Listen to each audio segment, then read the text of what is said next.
the COVID-19 crisis would be seen as a small disturbance in comparison to a major cyber pandemic. North Korea is kind of a bench warmer. Wow, that's fun. Been a while since we played that one. Yeah, it was a Jonathan F. jingle. Appreciate that. Yeah. So this is coming from Market Insider, and the headline here is, a blockchain expert explains how North Korea's $625 million crypto hack presents a new national security threat and why it marks a shift in the global digital battlefield. Crypto hack causing worldwide crisis, cyber pandemic. Mayhem. U.S. authorities this week listen to this. U.S. authorities this week tied North Korean hackers to the historic $625 million Axie Infinity crypto swindle, with the massive hack signifying the emergence of a new type of national security threat, according to a blockchain expert. Now, first off, do you know what Axie Infinity is, Basil? I only got a little refresher before the show. Okay, so it's a game. It's a blockchain-based game. You have NFTs. It's kind of like Pokemon. There's like some elements about capturing these creatures, and it's that thing. That kind of gaming thing, all on blockchain and NFTs and everything else. And the hack wasn't of the protocol or the blockchain itself. It was actually a bridge from Ethereum to Axie. I forget the name of the bridge, but I think it was called Wormhole. Maybe that was a different one. But all these bridges are getting hacked. The crypto uninitiated might need a quick review. Sure. A bridge is basically just a bridge network that can bring one crypto asset to another blockchain, like bring your Ethereum onto another. Yes, blockchain. because you can't really move Ethereum around on another blockchain. You put it through this bridge, and then it creates this new token called whatever it is, wrapped ETH. Kind of like a middleman. Yeah, it's just kind a of like a middleman. network. So that's what's been hacked, not so much the actual blockchain itself. But who cares about the details? Cyber pandemic, baby. On Thursday, the U.S. Treasury Department added an Ethereum wallet address to its sanction list after the wallet facilitated transfers for more than $86 million of the stolen funds. Sanctions. The hacking outfits Lazarus and APT-38, both linked to North Korea, were behind the theft. The FBI said in a statement, and the funds are generating revenue for Kim Jong-un's regime. How do they know this? How do they know? Now, Lazarus has been associated with North Korea in the past. Interesting to bring up Lazarus on Resurrection Weekend. Thought that was kind of a minor note, man. APT tapping into the resurrection narrative going on. Kim Jong-un's resurrection, because he died, right? He died like 2 years ago. I'm just kidding. I'm joking. Rumor for a while. APT-38, which is this other hacking group, from what I understand, they're kind of like a subset of Lazarus. The Lazarus group is like this group of hackers, and then APT-38 is like one of the groups. But anyway, Ari Redboard, head of legal and government affairs at blockchain research firm TRM, says the attack shows that even a nation as isolated as North Korea can participate in new age cyber warfare. New age cyber warfare. Quote, over the last few years, many hacks have been perpetrated by North Korea, Redboard told Insider, quote, but the magnitude of this one shows things have moved from small exploits to true national security concerns. It's staggering. Bank robbery at the speed of the internet. Which is so funny because they hacked a bridge on a video game, a blockchain video game. That is a true national security concern now. Oh boy. For years, North Korea actors have been responsible for cyber attacks, including high-profile hit against Sony in 2014. I didn't know they associated that to North Korea. I didn't, that's when I first learned about Lazarus. The Lazarus group. Yeah, maybe, but I didn't. I don't think, well, I don't know. I don't remember. Anyway, but groups like Lazarus have grown increasingly sophisticated and ambitious. Wasn't the Sony hack like the password to the CEO's computer was like password or something. And it was like some ridiculously low level. I don't think it was the CEO, but yes, it was very easy. Yeah. It barely counted as a hack. Right. Meanwhile, businesses within the nascent crypto sector are still finding their footing when it comes to cybersecurity, which makes them vulnerable to hacking groups which are continuously honing their tactics. Quote, North Korea realized a hack against an online retailer was one thing, but going after crypto exchanges is a more effective way to fund destabilizing activity at a very low cost to them, Redboard said, spoken like a true intelligence officer. The country was an early adopter of cryptocurrency money laundering, he added, and there's no sign its bad actors will slow their efforts since it's proven to be extremely profitable. What's more, Redboard noted that social engineering attacks, such as the Axie Infinity infiltration, are becoming more advanced. So again... Yeah, it's called phishing. Yeah, this is a social engineering attack, kind of like if anybody has seen Mr. Robot, it's more of like a personal relationship getting on the inside, kind of like what Veritas, Project Veritas does. They kind of do social engineering. They get on the inside and then they exploit.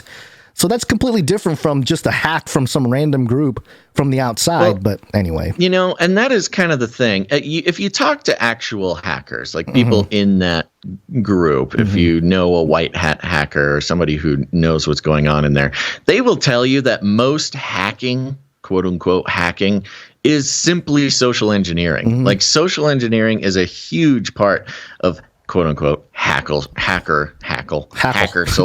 culture. Because it's way easier to just kind of like trick somebody into giving you their password than it is to like hack the mainframe. Right. We traditionally consider it. Yeah. So this does not surprise me. Yeah. These hacks aren't a consequence of simple mass phishing emails, he explained, but nuanced and targeted strikes on specific individuals.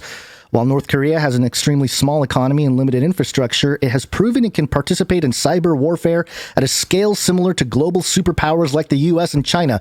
I wonder why that is, Basil. Why is North Korea, who can barely feed their own people, so good at cyber warfare? Could it be because they are getting help from certain somebody?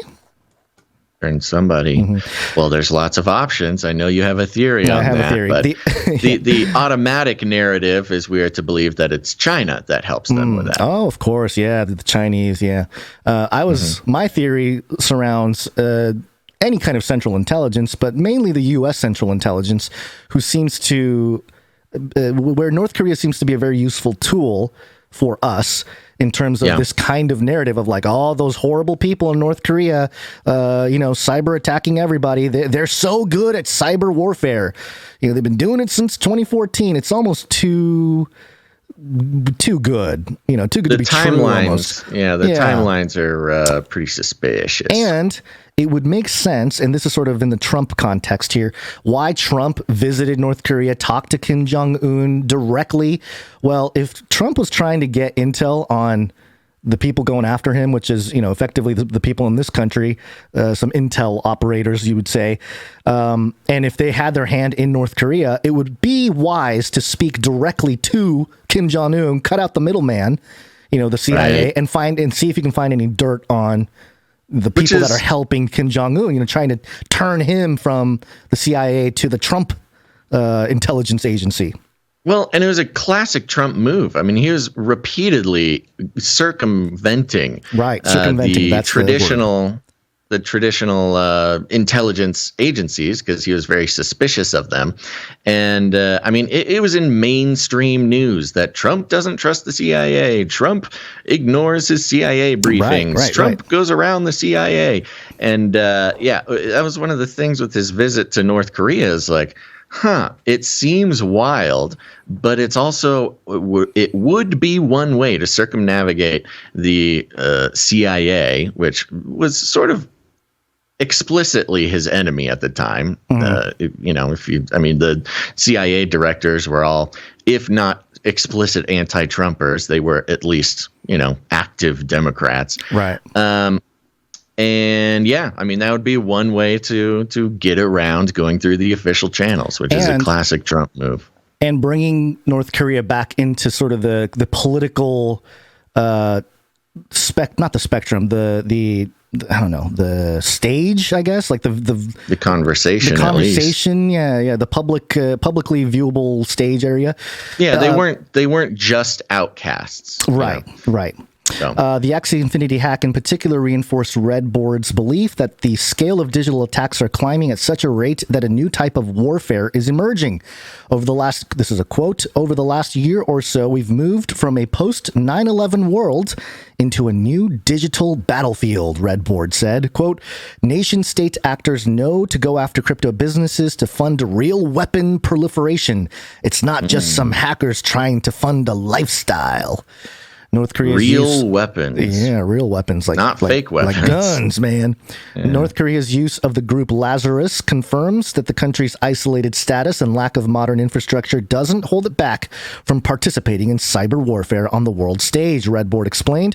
The cryptocurrency industry is an excellent target for these attacks because of the volume of transactions and funds being moved every day, but also because the businesses aren't fully mature and may still be developing their own cybersecurity protocols. Unfortunately, this means many firms often do not have the most up-to-date security measures in place. And it just, we need better cybersecurity. We need more funding. We need more research. It all comes back to that.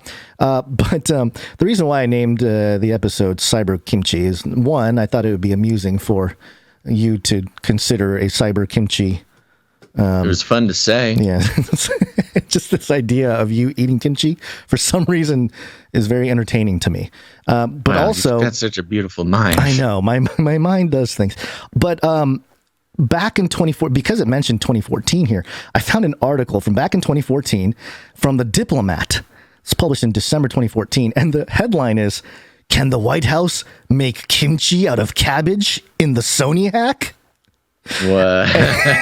It talks about cyber terrorism and North Korea, and the final line in the article here is, while the White House may have initially have overstepped in reining its rhetoric back, the U.S. still has the opportunity to make kimchi out of cabbage. So I thought, cyber kimchi, this is where we're going. Journalism. So there you Love go. it. Yeah. So I think we got to pay attention to countries like this that have some level of, influence and power when it comes to alleged influence and power when it comes to the cyber warfare thing and the cyber pandemic. Who are the players? Who is behind it? And of course, in the digital world, the post 9/11 digital warfare world, it is increasingly more challenging to identify the actors. It's so easy to create it's on purpose. Yeah, to create a sort of a layer of obfuscation.